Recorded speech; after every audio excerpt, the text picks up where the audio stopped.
Buenos nachos, amigos, and welcome to Hallyujuku, podcast about East Asian pop culture from a couple of guys on the East Coast of the United States. I'm Peter Brave, your man with no plan. Here with me is my tag team partner, my partner in crime, my right-hand man to my left-hand side, Brandon Cooper, aka King Kaz. How you doing, Kaz? I'm doing pretty good, pretty dang good. We're here to talk about East Asian pop culture. First off, we start off every episode talking about what's new, what's caught our attention since we last gathered. It's been quite a bit. I'm kind of hogging a little bit of the segment, but you have a couple of songs that caught your attention since we last gathered. Yeah, there wasn't really much that caught me this week. There was a few things I was kind of waiting to see if they would come out and haven't come out yet. I was hoping there would be some more Luna stuff, but I think they're getting ready to do tours and they're doing all their TV stuff right now. So I went with my boy. Well, first I went with Gilly Boy. I should say that. Your boy Gilly. So it's the track produced by Gilly Boy, featuring Kid Millie. And I actually like it. I think it's a really good song. Like I said, Gilly Boy has these moments where he kind of starts to grow on me more and more and more. And this is definitely one of those tracks I actually really, really enjoy. Yeah, it's kind of an interesting feel to it. An interesting kind of mood track. And interesting as it's called Used. So it's about like secondhand clothes, I guess. Like just kind of just a swagger track, but kind of like a moody swagger track, you know, which is interesting. It has a nice like moody attitude in a way. Yeah, like it definitely does have like a mood to it, and I think it's just this thing of Gilly Boy coming into his own. He's not trying to be larger than life anymore. He just is definitely a lot more comfortable with his sound and who he is. So a lot of his stuff now is always about his swagger and fashion and just these things that he liked, you know, which I think why it's starting to translate more and why it's starting to resonate with me a little bit more, because he's starting to make tracks that are definitely more him. That's we always like to see an artist kind of like find their voice, which is really cool. Yeah. That's definitely always cool. Speaking of somebody we love. Speaking of someone who is loved, the boy J Park, the hardest working man in the Korean music industry. Working hard, 2 countries. Actually, 3 or 2 4, countries, actually. working hard. This one is just called 5 or V or V. Yeah. Just a fun, silly video. And I don't know, I just enjoyed the fuck out of it. Like, it's R&B J Park in full force, in full effect. Which, you know, we like ourselves some R&B J Park. At least, I love me some R&B J Park. It's kind of my preferred J Park. I love all J Parks. But if you could only have one, it would be R&B J Park. It would be R&B J Park. Yeah. And it works. It's fun. It's a fun track. I love his voice. I love he's his thirst is expressed really well in this track. And his personality is so expressed well in this track, and it's you gotta love it. It's classic R&B fuckboy J Park, and it's the best thing ever. Yeah, it's definitely just has just fun feel to it. Like J Park just knows how to make just really super fun tracks. And it's just I think right now, because everything is just kind of going his way, he's having so much fun with his music. Yeah. and he just loves making music that like. And I think Jay Park kind of exists in this realm of artist who's like, I'm gonna make a track and I'm gonna put it out, and that's it.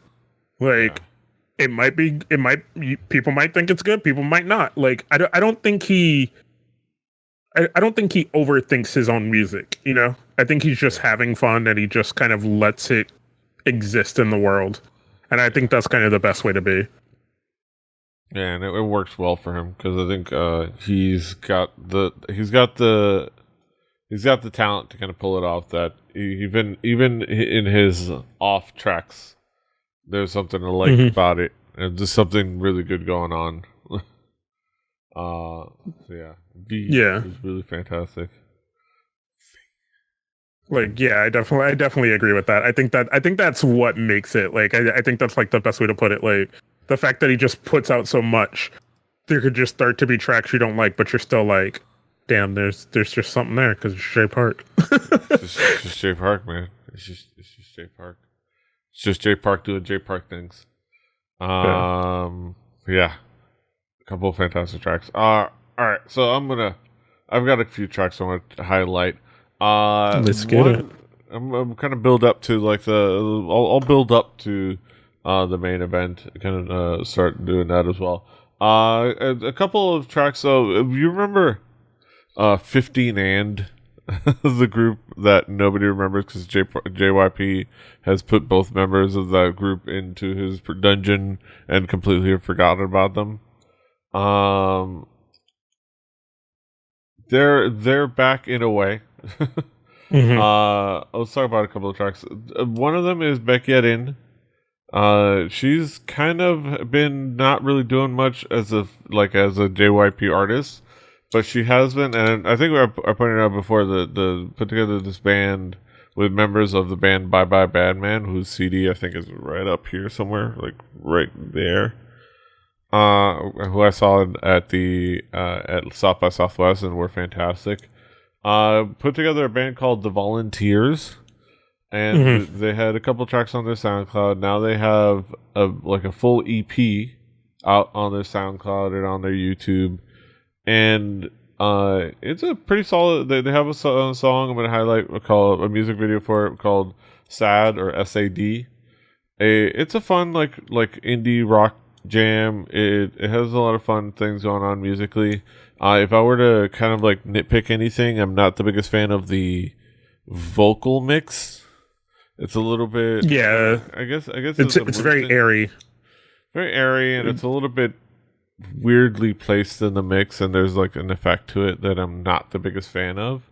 I think if she just kind of trusted her own voice to do the indie vocalist thing, I think she would have been fine. But they kind of put this like echo effect or this kind of like it could have been better. I think the mixing could have been better, and I think maybe like with in the future where maybe after Yerin is finally done at JYP contractually speaking, they'll be able to kind of like focus on getting a label and stuff to be able to like put things together professionally. But I don't know. It could be, and then again, I think it's also could be like a choice. I just am not. It just if I were to nitpick thing, the mix isn't the best. But I think overall the musically is a fun track. I think it's done well, and it's a cool track, and I like the. I've been kind of like enjoying these moments of like people that have been entrenched in the K-pop system breaking out in their own way and escaping. I think we've talked about it in different instances, and I think I like this. We're just like going to a completely different style than it is expected, but finding their own voice, which is nice. Which is really cool. I don't know. What did you think? Yeah, I kind of agree. Like I like it overall. Like I like the song. But yeah, like the vocal mix is a bit weird. Yeah. But overall it's just a really good track. And I'm looking forward to what this band does. But speaking of we go to the other member of 15 and Jimin Park Jimin. Suddenly the if we're being honest, the second most successful Park Jimin in K-pop. Now that BTS's Park Jimin exists, or at least he's always existed, but now that he's out there, one of the several Jimins, but somebody who's had the talent and always had the talent as a singer, but has never been able to hasn't been able to show it for a very long time. It's kind of been relegated to being a TV show host because JYP. He even had to have that great moment on After School Club where she just yelled, "JYP, I need an album!" Like just yelling it on live television, which is fantastic. But then now she finally has an album. She has a mini album and a comeback for the track April Fools. And I think it's a really nice track. It's a really nice R&B track. I think it definitely feels honest to her voice. And her style, her preferred style, and I think she sings it really fantastically, and performs it really well, and I think it has a nice style. It has that nice R&B, moody with attitude kind of a track, and I think it works well. Yeah, I liked it. I like her vocals on it a lot. There's like a couple things that I'm not like. There's a few things I'm not like super in on, but like I still loved it.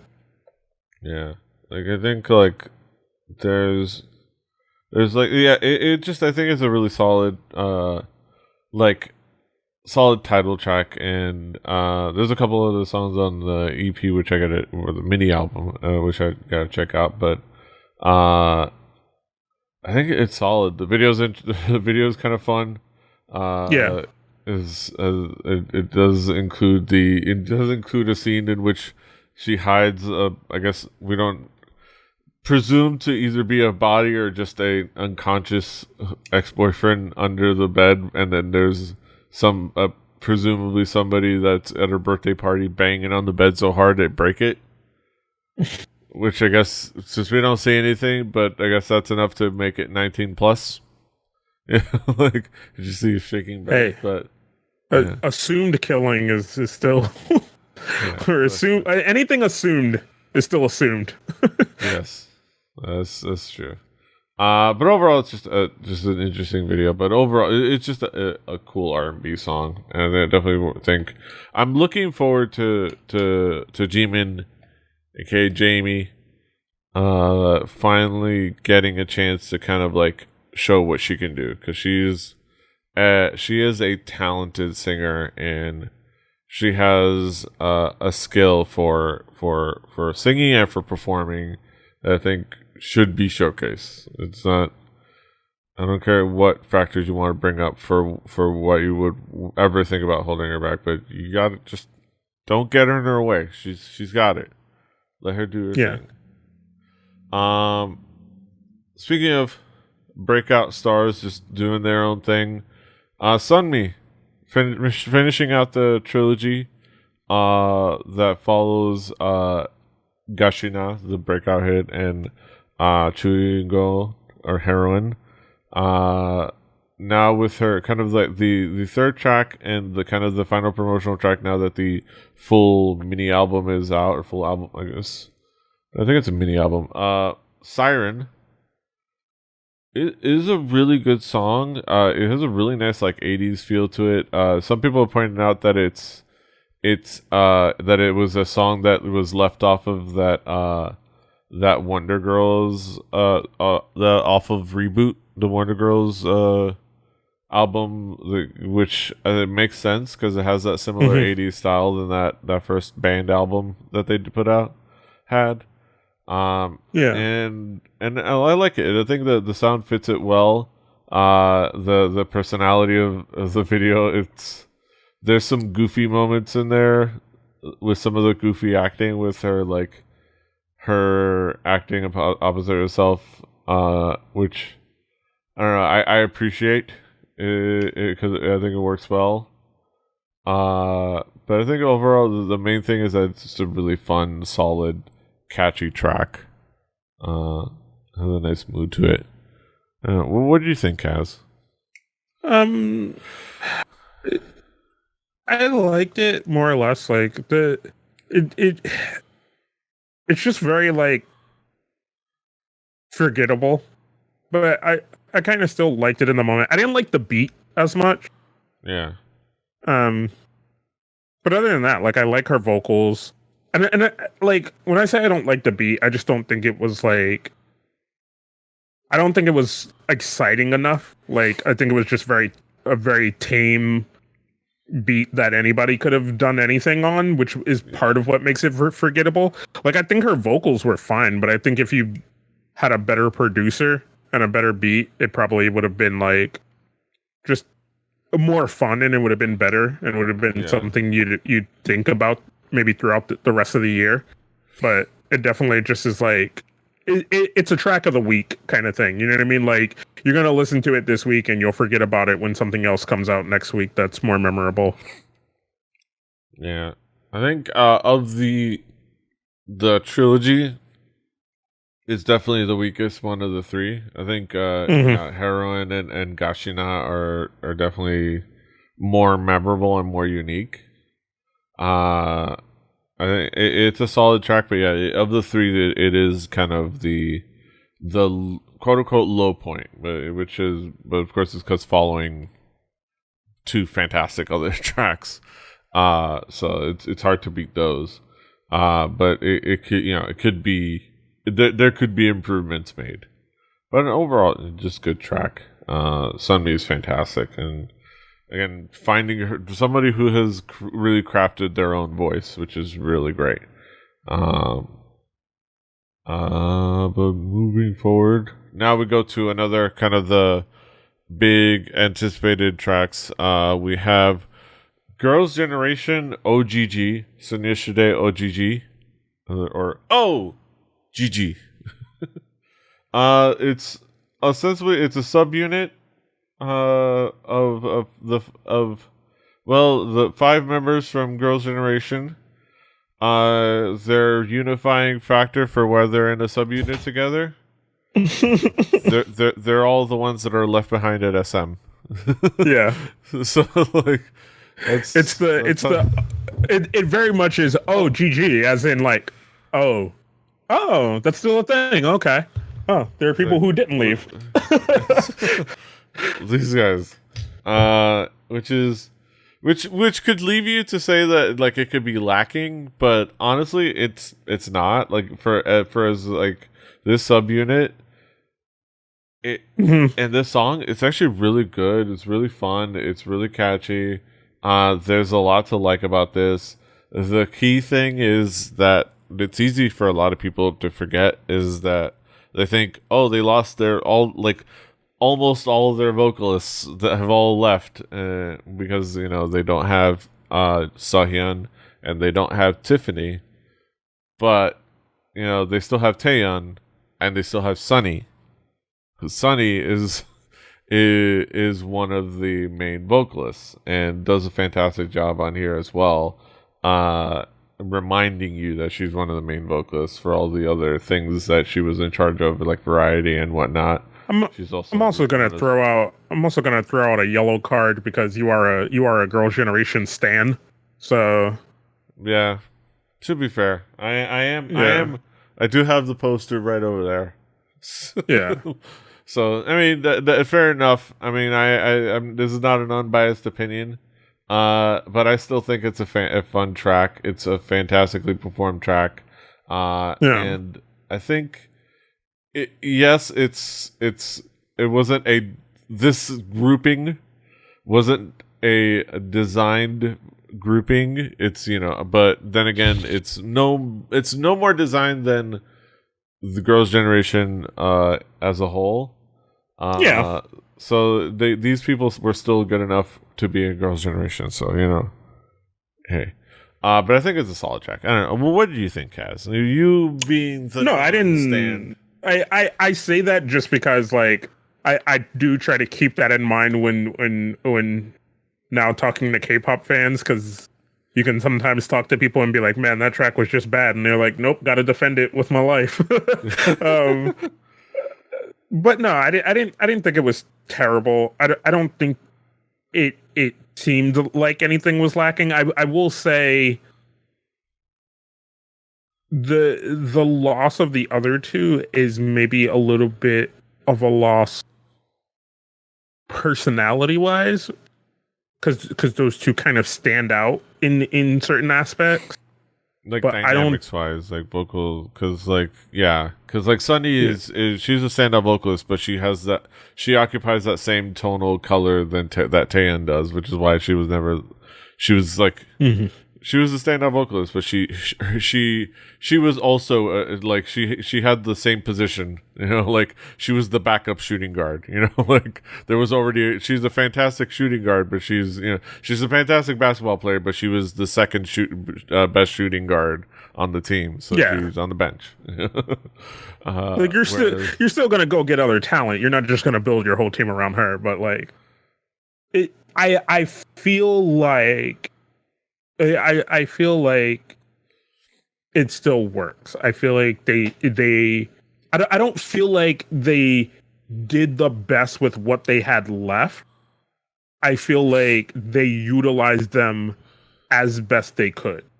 And those two statements sound similar, but if you fucking think about what I said, like it definitely is the girls, their talent, their range. Okay, let's put them with this producer. Okay, let's do this styling. Okay, let's do this to utilize them in their best possible positions, rather than going, well, this is all the shit we had left on the queue for fucking Girls' Generation, so let's just throw that at the wall. Like, they didn't do that. They actually it actually sounds and looks like they went in and thought about everything. And this is the track we got. You could like it, you could not, but I feel like they did the best job they could. Yeah, I think I think it makes for a really cool and interesting track. But obviously, yeah, I'm the big fan. But I'm looking forward to the possibility of, like, yes, this is. I'm hoping that this is the idea that they're kind of maintaining the illusion for me that this is just a subunit. This is not the permanent version of Girls' Generation, which I can appreciate them doing that work for me. Just like they do the work for me of not ever telling me that FX is disbanded yet. Let me hold on to that hope. Like, I know in the back of my mind Victoria's not coming back from China. And I know Crystal doesn't care about being an idol anymore. But goddamn, I can at least pretend. But yeah, Girls' Generation. I'm glad that I can hold on for one more day. Look forward to hear more from them. That being said, that brings us to the end of what's new. Now we're getting on over to the headlines. And boy, do we have a headline segment for you. And you probably know why. So join us on the flip side, won't you?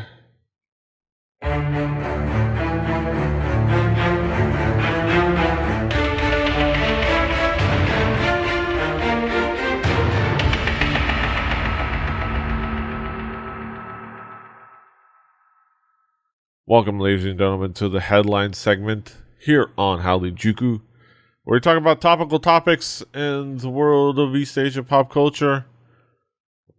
Pointing finger guns, I don't know why. Let's talk about it. Talk about some headlines. Some shit's going down in Clay class. HyunA and E'Dawn. So we didn't really talk about like the actual dating news because we don't really do dating news because we don't care. Yes, people fucking have lives.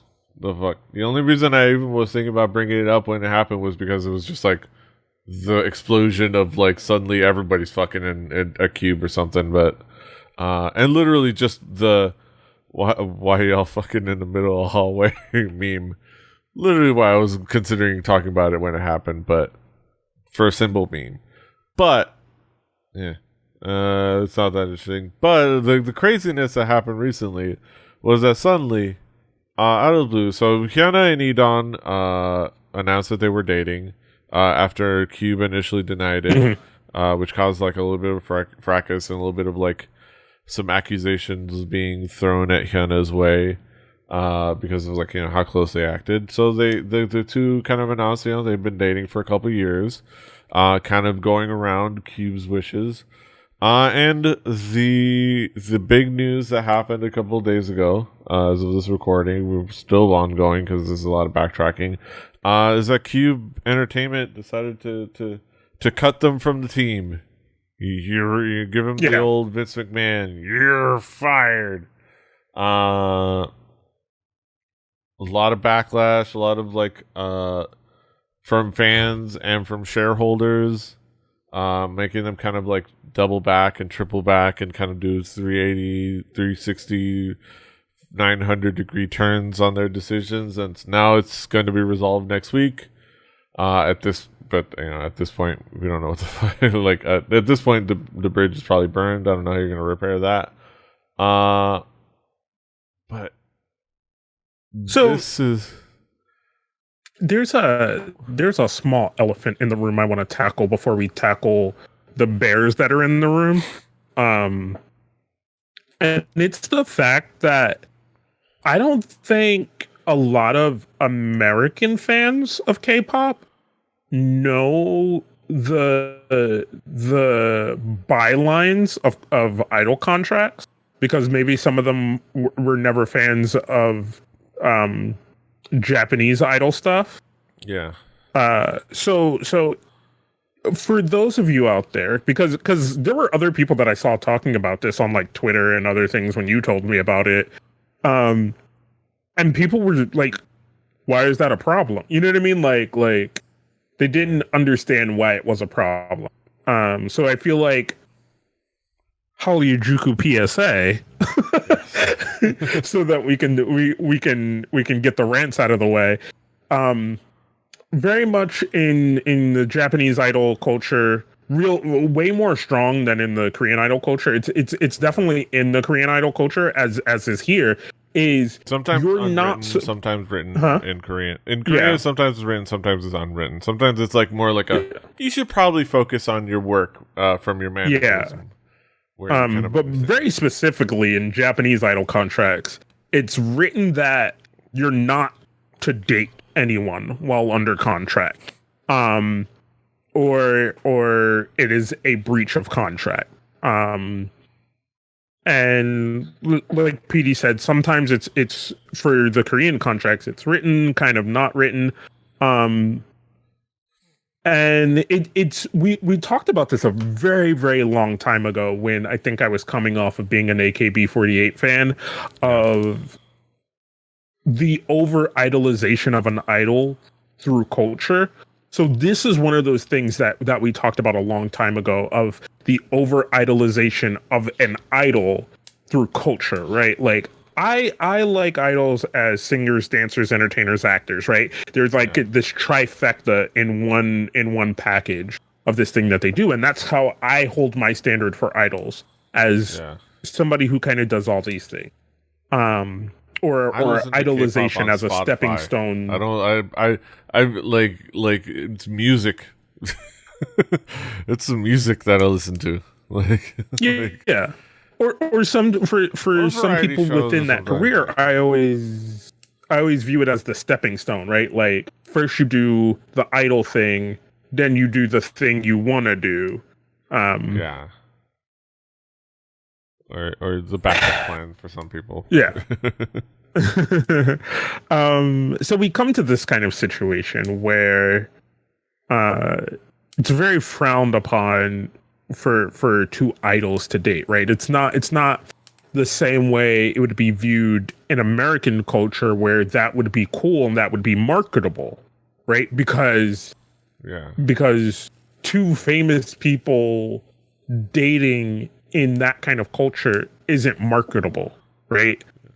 Being young and hip and fresh is as an idol what's marketable. Being desirable to people is what's marketable. Once you take that next step into a career and you kind of settle, it's fine. No one cares anymore. But when you're an idol, oh my god, like how dare you fucking fall in love with someone who didn't buy all 8 of your albums and 15 of your posters and fucking subscribe to the fan cafe, subscribe to every fan cafe and the official fan cafe, and fucking runs the booth at the Cube merch tent for free every year. Like, how dare you? Yeah. Yeah. It's a different thing. It's the fandom. It's going back to the fandom shit. And yeah, it's fascinating. But that's the preface. That's the preface of this, all this happening. And now we have this.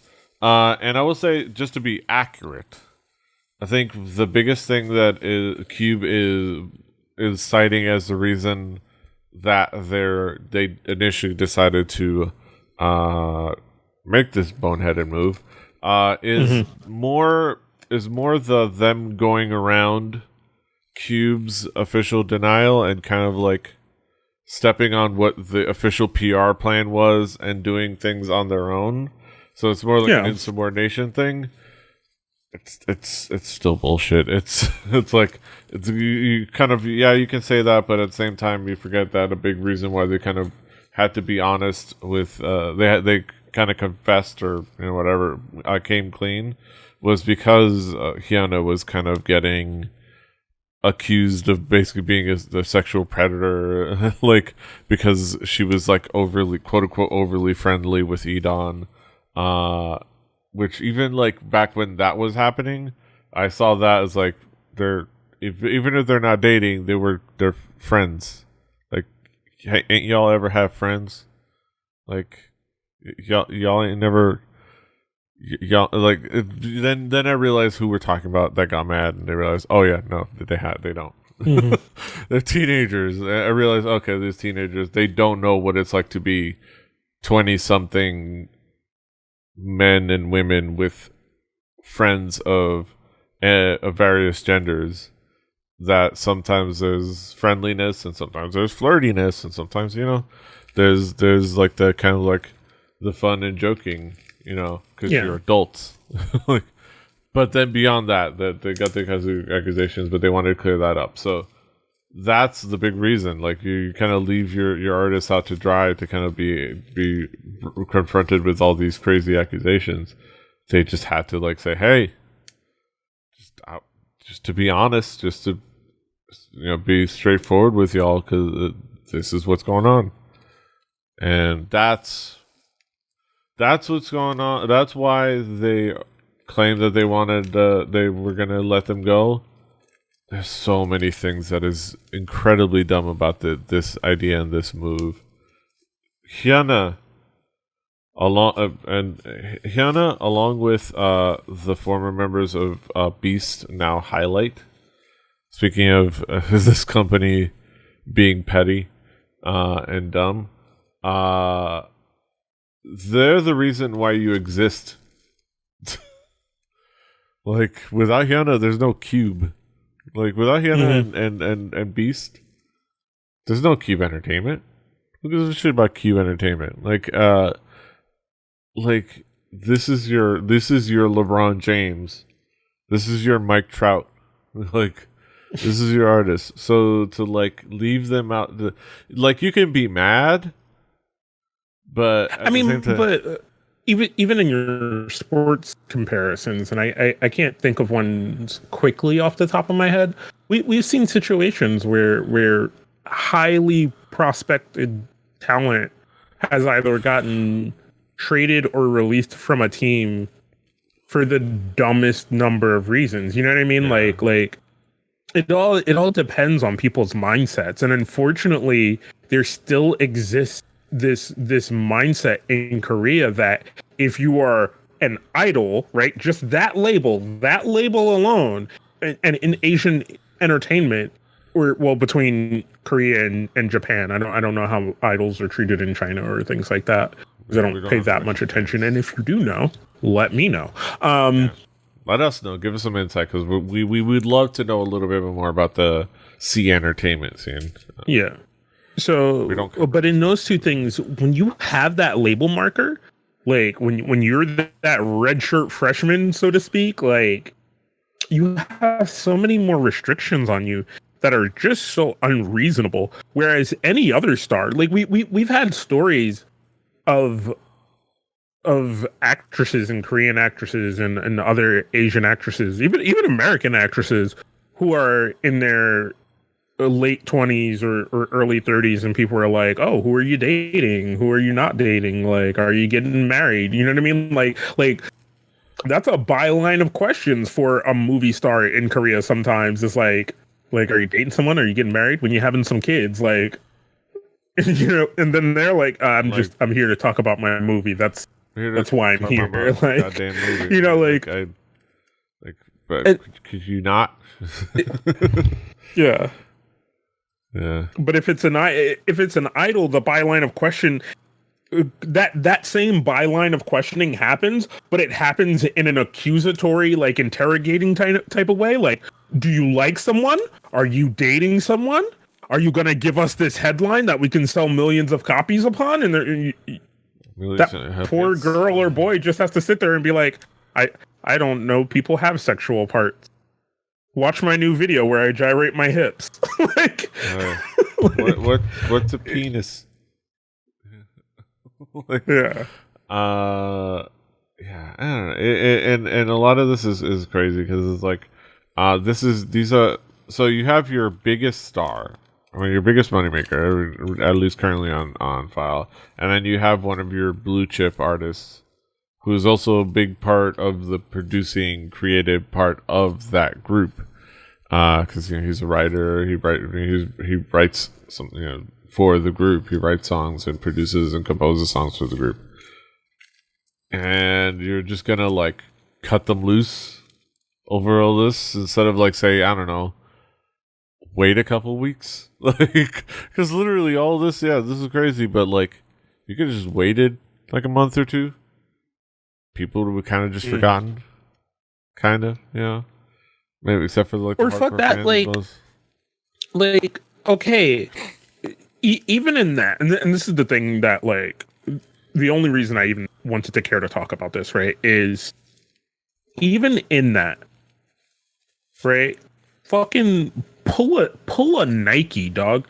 Like Nike is now my shining example of marketing culture, right?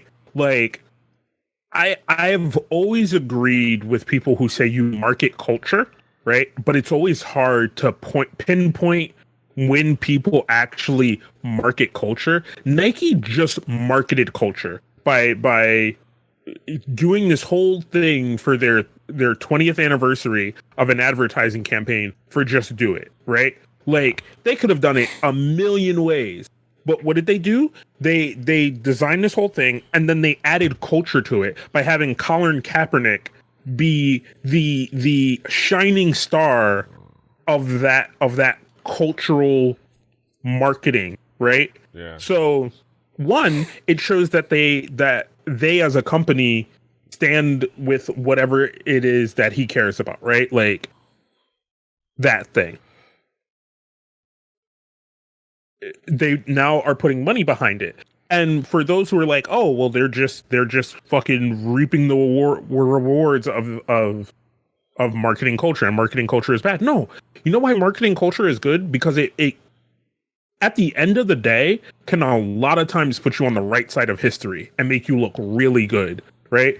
Yeah. Because backing Colin Kaepernick for all that it is in history is going to look good for Nike, right? Yeah.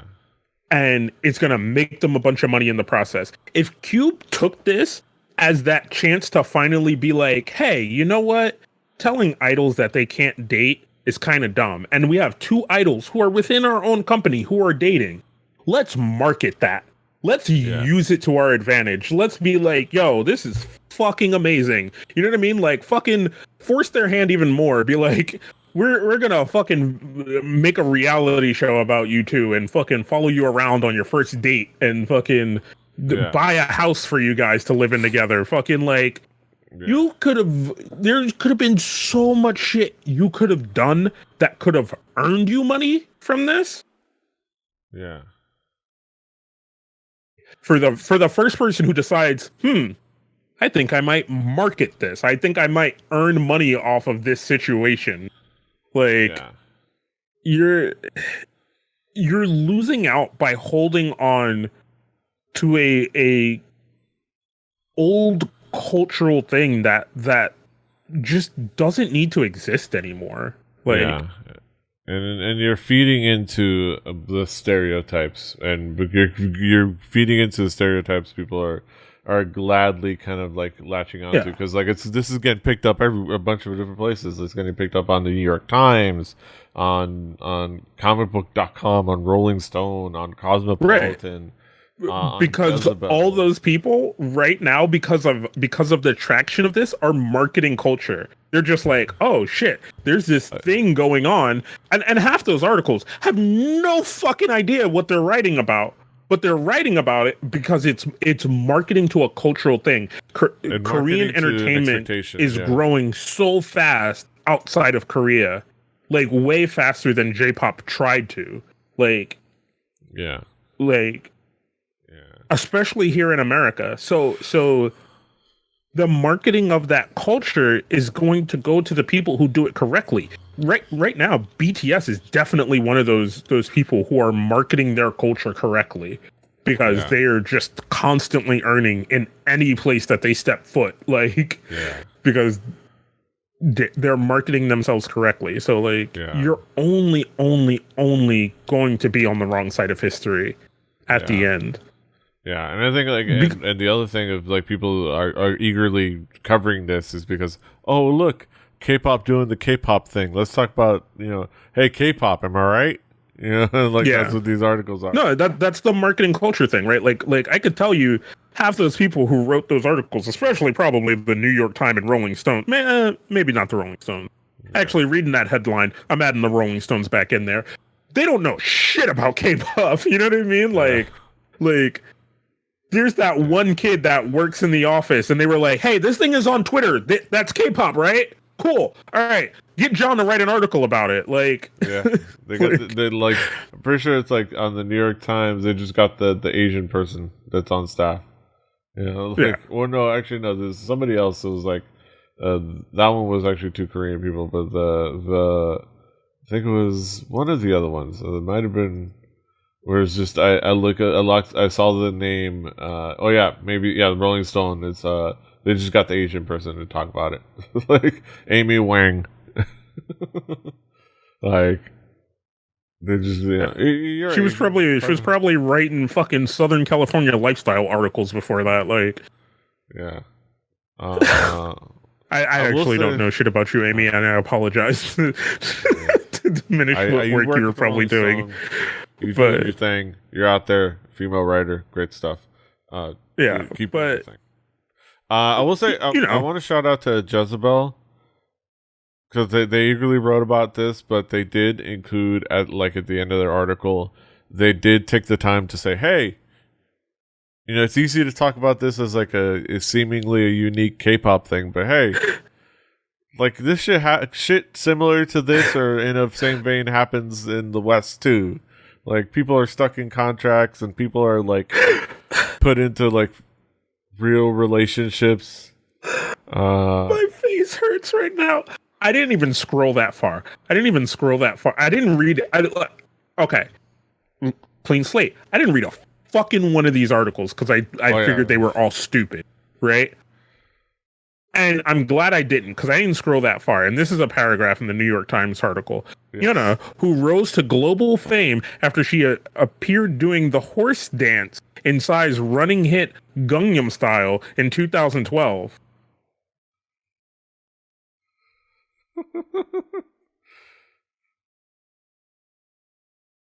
Don't talk.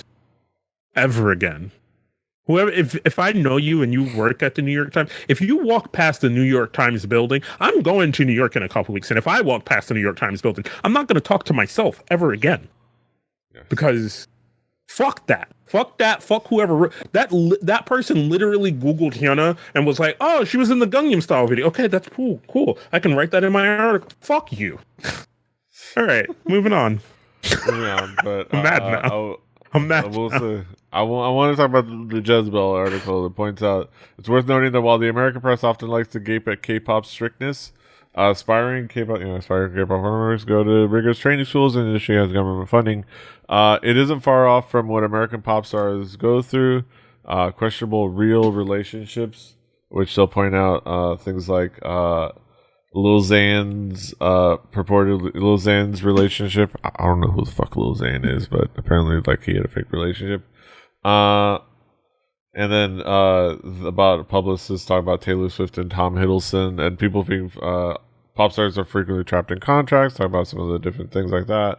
And also points out that Britney Spears can't use her own money without supervision, but that's a legal thing. We'll say, yeah, honestly that's kind of bullshit. Let Britney go. But yeah, pop music is crazy in general. So, shout out to. It's hard for me to give credit to Gawker Media bullshit, but I'll give the devil its due on that one. But also the other cool things is we get memes, and we're doing it for the memes, which is fantastic, and I just love this picture. Just the two of them in there, in their sled. Beautiful thing. Also, them enjoying the stocks failures. It's fantastic stuff. Yeah. I think honestly, the one thing I will say, and I think the one thing I was thinking today, you almost kind of want to call this. I kind of want to say this is like. This is Cube's Star Wars Battlefront 2. They're gonna get in trouble for this thing that the whole industry has been doing for a little while.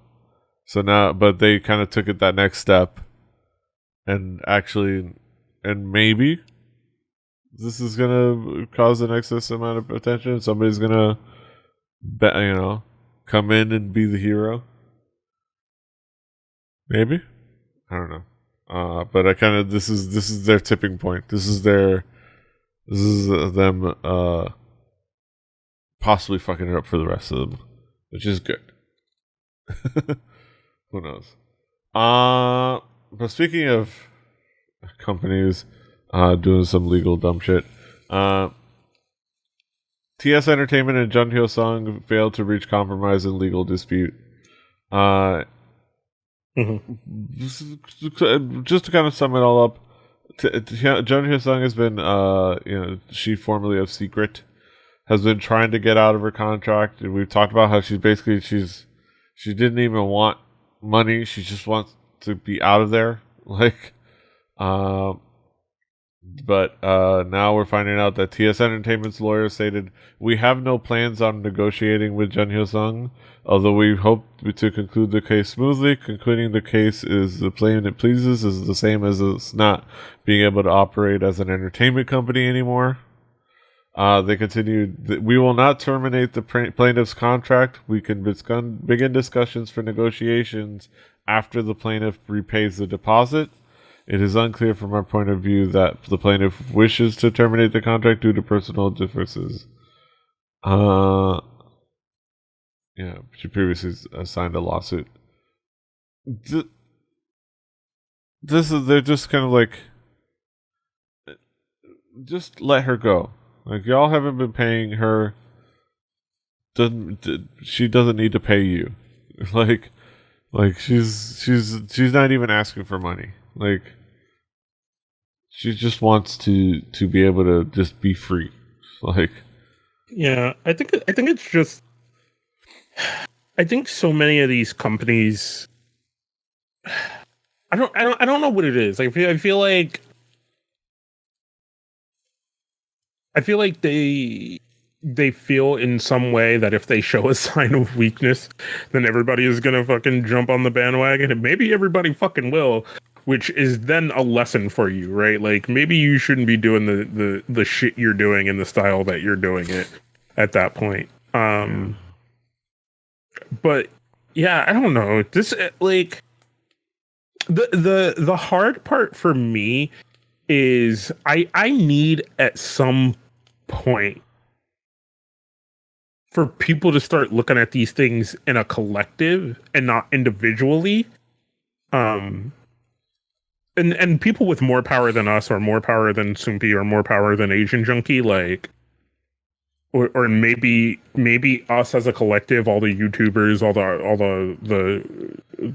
blogs and things like that, need to start talking about these things as a collective, because it's like the 5th or 6th time this is happening this year. You know what I mean? Where like somebody just wants out of their contract because the shit is just like dumb or against them or just bad or whatever, and like you go through these lengthy court cases that end up taking years and years and years, like all this shit with fucking EXO. Like we looked at the meme of it, but then we stopped talking about it once it was kind of close to over, and then we rolled back around to talking about it again. And it's just this thing where I just feel like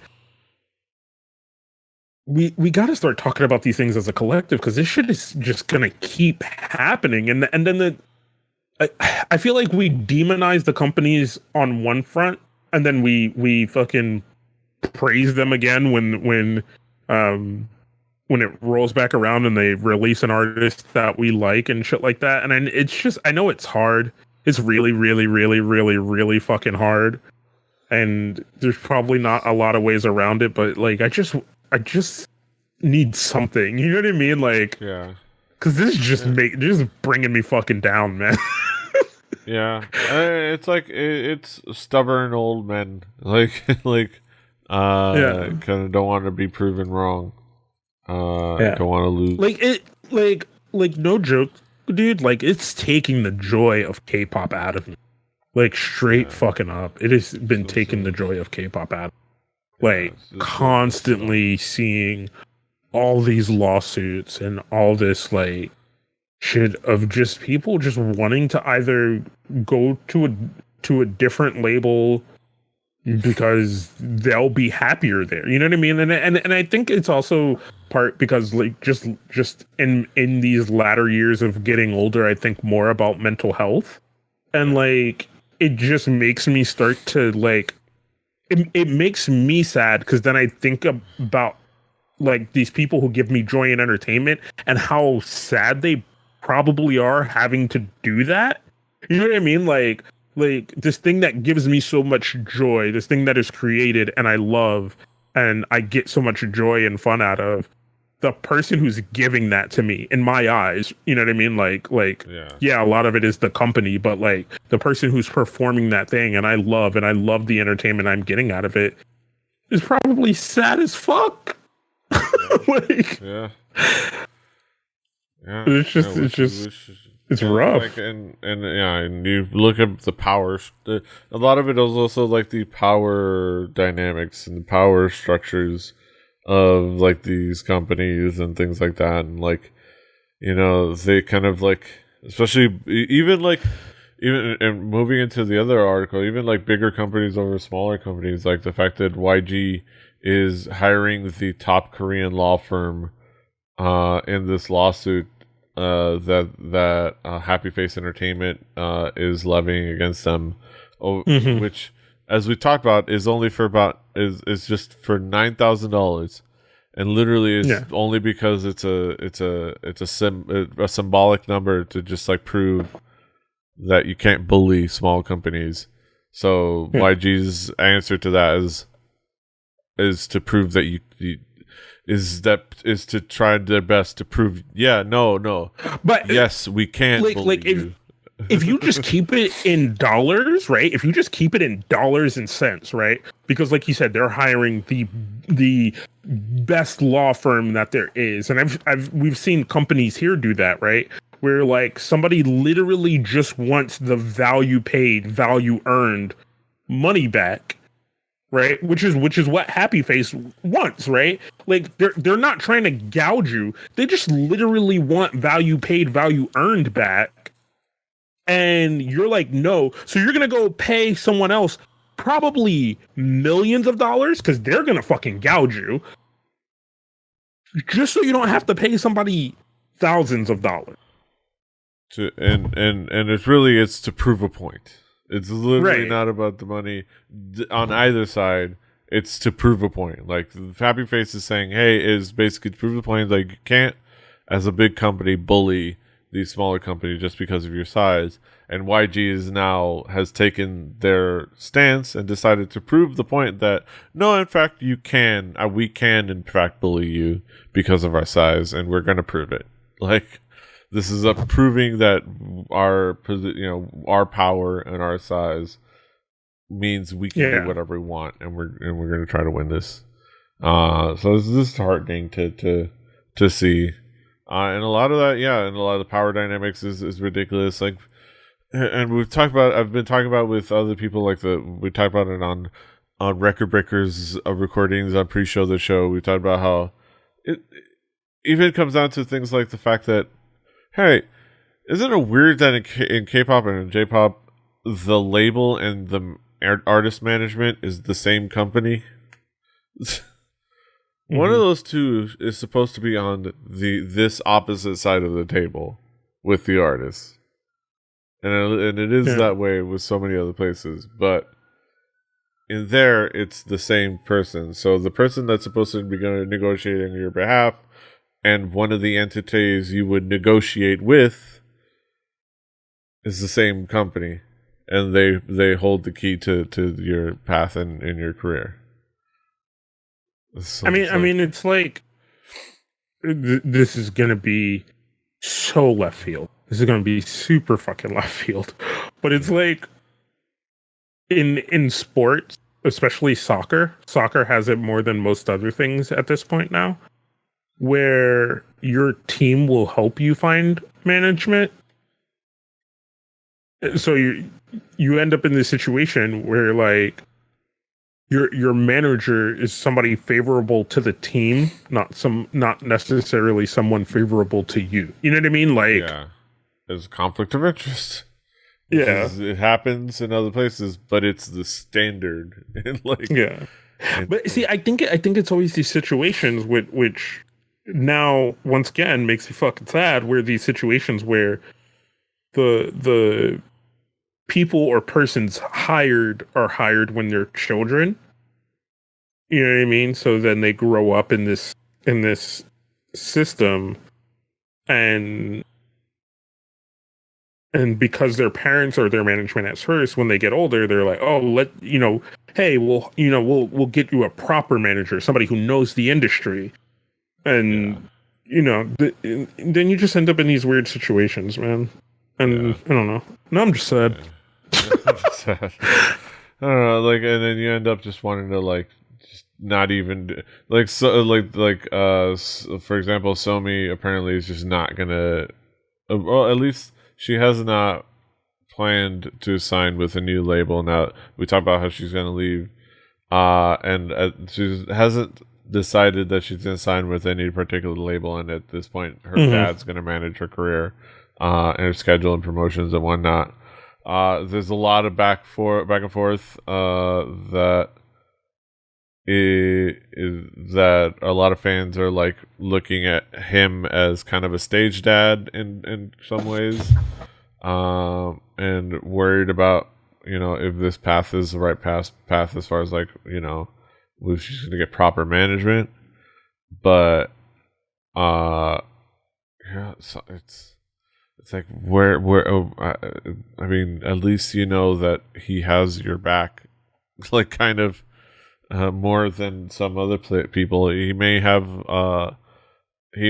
his own agenda, and he may in fact be a stage dad, but he at least is you feel like your dad Is it have your back and the uncertainty that is like this whole landscape. Like you can understand that.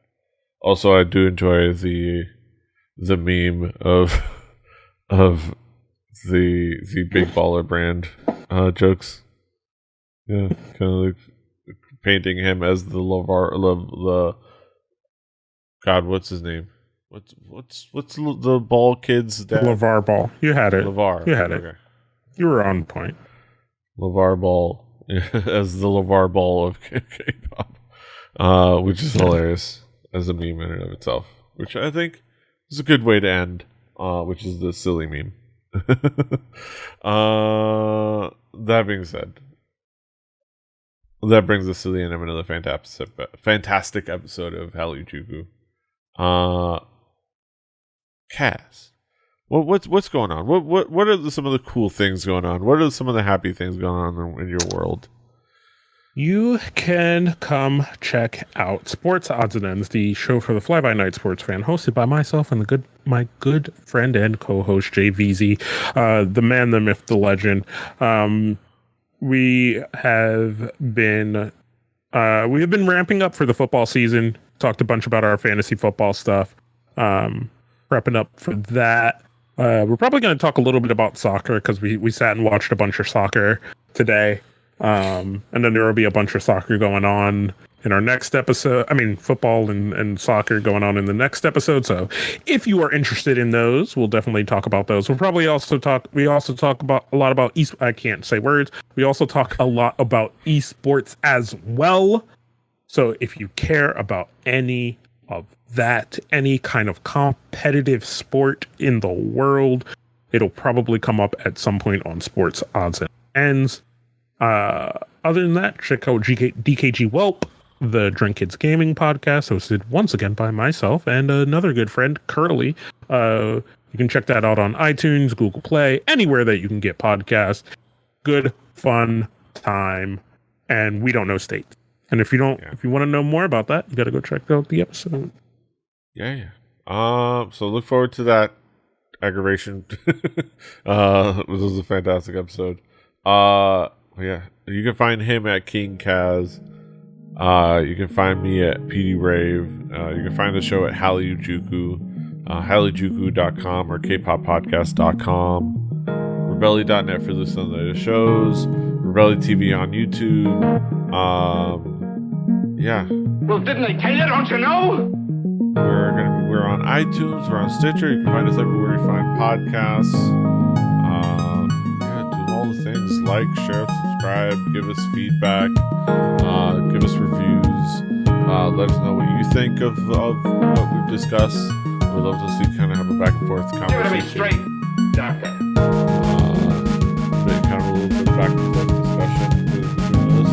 That'd be fun. But that's it. Until next time. Give it to me straight, Doctor. Hasta los huevos.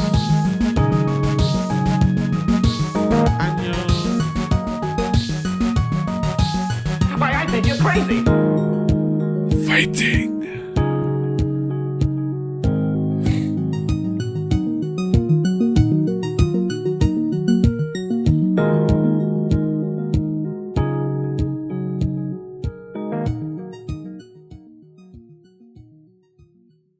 Diamond Club hopes you have enjoyed this program.